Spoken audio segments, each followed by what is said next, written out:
we're going to see an increase in the sentence for assault causing harm from 5 up to 10 years, which is the most common charge, which is usually brought in a domestic violence case.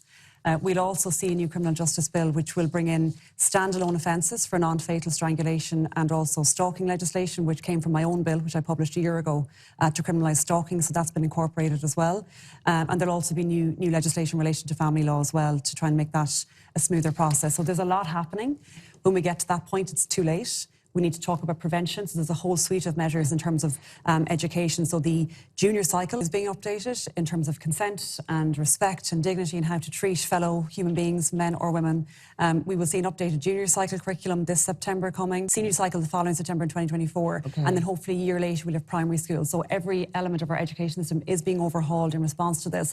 But we know from previous experience there will be challenges in some schools. Yeah. We would just hope that we can educate teachers and parents about the importance of doing this for their children's safety and well-being into adulthood.